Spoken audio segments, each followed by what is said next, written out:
ونستغفره ونعوذ بالله من شرور أنفسنا ومن سيئات أعمالنا من يهده الله فلا مضل له ومن يضلل فلا هادي له وأشهد أن لا إله إلا الله وحده لا شريك له وأشهد أن محمدا عبده ورسوله أما بعد فأعوذ بالله السميع العليم من الشيطان الرجيم من همزه ونفخه ونفثه بسم الله الرحمن الرحيم فاسألوا أهل الذكر إن كنتم لا تعلمون وقال الله جل وعلا في مقام آخر لا تسألوا رسولكم كما سئل موسى رب اشرح لي صدري ويسر لي أمري واحلل عقدة من لساني يفقهوا قولي۔ عصر کے بعد کی جو ہماری نشست ہوا کرے گی، صبح بھی میں نے آپ کو بتایا کہ میں آپ کے ساتھ سوال و جواب کی نشست میں ہوں گا۔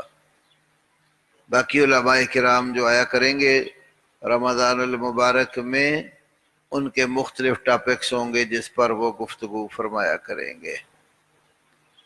تو سوالات،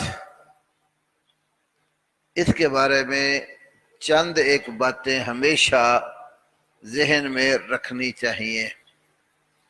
ایک تو جس مسئلے کا علم نہ ہو اس کے متعلق پوچھنا چاہیے۔ نمبر دو، فضول قسم کے سوالات، بے مقصد گفتگو، اس سے پرہیز کرنا چاہیے۔ نمبر تین، ایسے مسائل جن کا تعلق عقیدہ اور عمل سے ہو، ایمان اور عمل سے ہو، وہ پوچھنے چاہیے۔ نمبر چار، مسائل پوچھنے کا مقصود شرعی حکم معلوم ہونے کے بعد ان کے اوپر عمل کرنا ہو۔ بعض لوگ مسئلہ عمل کرنے کے لیے نہیں پوچھتے، وہ